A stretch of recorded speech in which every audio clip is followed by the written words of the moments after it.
right? If we didn't have to deal with all their imperfections. My life's gonna be perfect. In fact, everybody because of knows them, now because that the they're reason gonna their life's get- not because working is they got came me from a paid, because they got particular this kind of list family. What kind of degrees. family is that? Oh, yeah. Oh. Dysfunctional. It's the word of the 90s, isn't it? You never heard it in the 80s, or at least not in the 70s. It's a new word, dysfunctional. Everybody's from a dysfunctional family now. It's not even unique. So what's interesting is everybody's playing. We live in a society that's so out of control at this stage that not only do you sue somebody, but also if you commit a crime, it's somebody else's fault. Have you noticed that? That's the newest thing. It's like, it's not only someone else's fault if you screw up, but if you commit a crime, someone else must have induced that in you at one time by abusing you or doing something terrible to you. So we have two young men that take out shotguns. Remember the Menendez brothers, Menendez in LA? And they kill both their parents at point blank range. And they go to a jury trial and the jury goes, yeah, but are they really guilty? They admitted it! And there's, yeah, but are they guilty? Are they really guilty? It took 2 jury trials. Here's $100,000. Wait, I can give you this 100 grand, or I can teach you how to make this every single month. You see, this is exactly what I made in my business. Trials. That's how sad it is. We live in a society today where a woman gets upset with her husband, decides to take matters into her own hands, so to speak, takes out a big knife, middle of the night, and whap! And when they go to the jury trial, they go, we live in a society today where a woman gets upset with her husband, decides to take Menendez in LA, and they kill both their parents at point blank range. And they go to a jury trial and the jury goes, yeah, but are they really guilty? They admitted it! And there's, yeah, but are they guilty? Are they really guilty? It took 2 jury trials. That's how sad it is. We live in a society today where a woman gets upset with her husband, decides to take matters into her own hands, so to speak, takes out a big knife, middle of the night, and whap! And when they go to the jury trial, they go, yeah, but is she really guilty? No, don't get me wrong. If he abused her, I want him to pay, I want him punished. But there are laws for that stuff. This one woman is responsible for more men sleeping on their stomachs after a fight than any woman in history. And even really good religious folks, you know, I personally am a Christian, whatever people believe I'm supportive of, but I hear a lot of my Christian friends say, yeah, but you're preaching the power in you. That's not God. Where do you think it came from? I mean, think about it. I mean, it's like, where did it come from?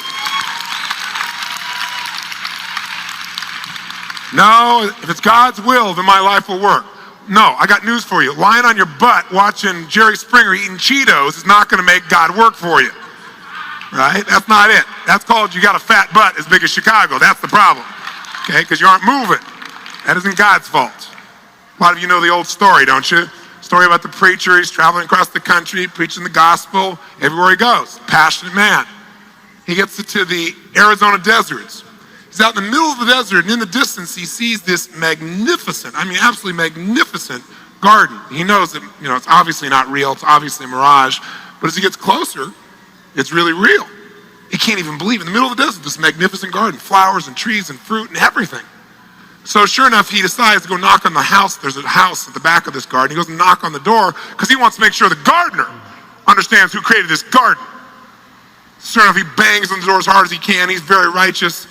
Gardener opens the door, he's a very kind man. Says, Mr. Minister, how can I help you? He said, sir, I just want to tell you that the Lord has done a fine job with your garden.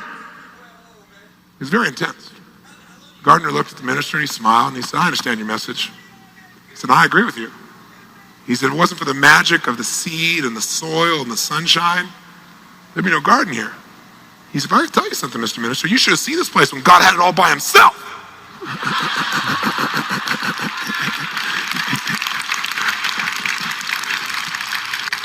We got to do our part, right? So you can't blame anybody else. Got to be responsible.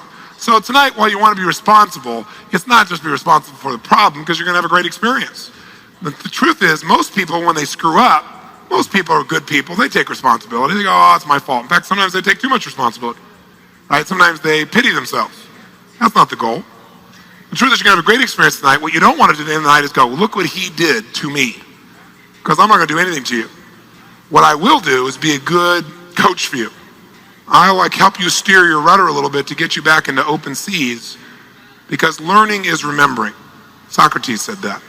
So maybe what we can do is remember what we already know Maybe I can give you some words. Maybe I can give you some tools so you can remember what's already inside you so you can use it. It's not a gift I'm going to give you. It's a gift that's inside of you. But you've got to take responsibility to give yourself the credit for it too. You want to make sure you understand you're the one doing it. And by working together, human beings can accomplish more than they do by themselves because we coach each other. That's the essence that we're talking about here. A lot of people think that their life would be great if, the weather would cooperate, if they had great weather. Does the weather determine how you feel, yes or no? I'm hearing some yeses and nos on that. Okay. Well, some people think their relationship determines how happy or sad they are in their life. Does your relationship determine the quality of your life? Okay. Some people think the amount of money you have determines the quality of your life, yes or no? Oh, yeah. Of course. Don't be stupid. Some people think politicians determine the quality of life, yes or no? One answer, everybody agrees, no. Now, the truth is the answer to all of these questions in reality is no. The weather doesn't do it, your relationship doesn't do it, the money doesn't do it. That's the real answer.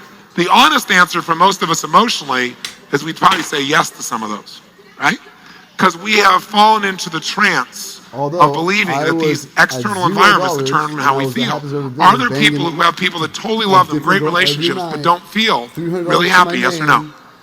Yes or no? And at that time, are there people with tons of money who are totally unhappy, yes or no? Are there people with tons of money who are happy? And I'm more happy than I've ever been. So the money doesn't do either one. I'm doing great. Well, money will magnify whatever you're already doing. If you're a pain, you'll have more to be a pain with. If you're loving, you'll have more to be loving with. It'll just magnify. If you're fearful, you'll be even more fearful when you got more money. Right? If you're centered, you'll be even more centered. All it does is magnify. Money doesn't do it. Relationship doesn't do it. Only one thing determines how you feel. The way you communicate to yourself in that moment. You can have a lot of money, but if you're communicating in a way that makes you feel like there's scarcity, you're going to feel broke. You can have a great relationship but not feel very happy or very loving if you communicate in a way that makes yourself feel unhappy. So it's not the things in our lives, it's our communication. That is the whole ball of wax. Are there people who've been through unbelievable physical, mental, emotional, spiritual, financial, sexual traumas even, or abuse, whose lives have turned out phenomenally well, yes or no? And then you find somebody who's been given all the love, all the education, all the background, all the family support, all the money, all the things they thought they want, and they're a drug addict. Explain the difference. The difference is that it's never the things of your life. It's always the way you communicate. It's the meaning you make up for it. And some people take all their abundance and say, I'm abused. Some people take all the abuse and say, boy, there's a gift in here somewhere, I'm going to find it. It's all communication. Your life has nothing to do, the quality of your life has nothing to do with your real life. It has everything to do with what you communicate here. So whether you're really happy today or sad today, whether you feel like your life is a success or a failure, is not whether it's really success or a failure, it's just what you communicate. And what you communicate with certainty, you believe. And since you believe it, you feel it. And whatever you feel, that's your life. Nothing in life has any meaning except the meaning I give it. Nothing in life has any meaning except the meaning I give it. What does that mean? It means, well, one person has an experience and they say, what does this mean? They communicate to themselves, this means God hates me and my life is over. Because he's obviously punishing me. Someone else has the exact same experience and they go, what does this mean? And their brain says, what this means is God is challenging me to reach down deep and find out who I really am so I can do something even greater. What's the difference? The difference is one person is suicidal and the other person is driven and excited. What's the difference? Communication to oneself. There is not a single skill in your lifetime that will be more important for you to master. And there are few people, very few people that really master it. But anyone can. It's just not the primary focus. Because we're busy doing other stuff. Thinking that if we do enough of this other stuff, we'll finally feel good. But we don't change the way we communicate, so now we reach for a drug to make ourselves feel good because we don't know any other way.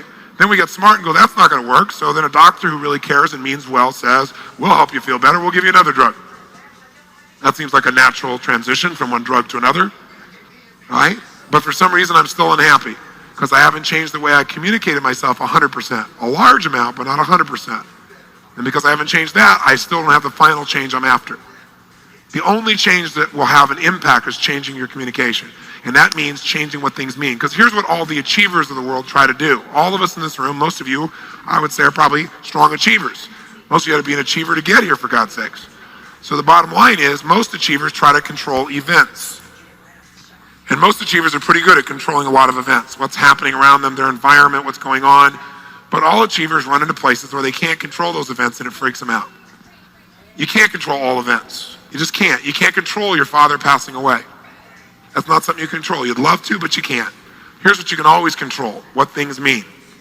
And when you control the meaning of something, you control the key and the secret to life itself, at least the quality of life that you want. But if you don't control this, and you keep focusing on this, you got no future. Because there's going to be a lot of these you don't like. But you know what? Even ones you don't like, you can find an empowering meaning for. And that's when life works. That's all it takes. And that all comes down to communicating well with yourself. I mean, I'll give you an example. Look at a guy like John Belushi. This guy was beloved by millions and millions of people. And you know what? He achieved all his goals. He wanted to be funny as heck. He wanted to be a national television star. He wanted to appear in a play on Broadway. He wanted to be in movies. He wanted to play music. He did all the above. He wanted everybody to love him. He got tons of people to love him. He wanted to have a great wife. He did that too. Now, was this guy successful? Yes or no? No, he's dead. That's called failure. Not being negative towards his name. I thought he was a great guy, but you got to call a spade a spade. This guy was great at communicating to whom? Everyone but his. So he felt torn up inside, so he turned to drugs as a way to try and change the way he felt because he didn't change the way he communicated to himself. So now a great talent, a great spirit is gone. You must master your communication with yourself. Contrast him, for example, to a friend of mine who got shot down in Vietnam. His name was Jerry Coffey. He wrote a book a few years ago. I've known Jerry for about 10 years. Jerry was shot down. He's one of those Top Gun guys. Two of his guys shot down with him. He gets locked up for 7 years, beat every day, tied with shackles, in a cell that is not much wider than my body and 6 feet long. That's the width. With nothing to take care of his necessities except a little hole in the ground and a middle pan with some water in it. Beat on a regular basis, abused on a regular basis, isolated, 7 years. Now what's interesting is Jerry came out of that and said that's the most powerful experience of his life. He wouldn't trade those 7 years for anything else that could happen to him. You go, the guy's on drugs. No, what he did was become a master of his own communication with himself. Because here's what's interesting. What happened is every day he realized when he first got locked up, he said, you know what, I might be here a while. And he thought for himself, okay, what does this mean? He said, you know what, if I say this means my life's over, then it is. If I say, why'd you do this to me, God? He said, then I'm just going to be, living here in pain. So he said, okay, how can I use this? And that was his question. And by the way you change your communication with yourself is you ask a better quality of question. Questions shape our entire thinking process. In fact, thinking is nothing but the process of asking and answering questions. And the problem is most of us are asking questions of ourselves on a regular basis, but they're unconscious. We don't even notice it. We say things like, how come I always screw this up? We ask that a lot. Well, maybe you don't screw it up, but ask and you shall what? Ask a lousy question, what do you get? So if you say, why do I always screw this up? You don't, but your brain's got to come up with an answer. It says because you're a schmuck. Right? Ask a lousy question, get a lousy answer. So someone says, how come I can never lose weight? Because you're a pig. I mean, that's what your brain will tell you. You ask a lousy question. If you say, how do I lose weight? It says, go on a diet. But then you go, I hate that. Diet equals pain, so I don't want to do that. But if you say, how can I lose weight now and enjoy the process? Wow, new question, new answer. You might say, wow, I might like to go horseback riding. Maybe I learn to play polo or do something fun. Wow, in the midst of doing that, I don't even think about losing weight, but I will. If you want a better answer, you got to ask a better question. And most of us have habitual questions that we don't even realize we ask that control our whole thinking. So instead of saying, why did you do this to me, God? He said, how can I use this? Good question. By asking that question, he got some new answers. And what he decided to do was to control his communication with himself. And so each day, he asked himself new questions. And the questions were, okay, let's pick a day out of my life. And he relived all the days of his life.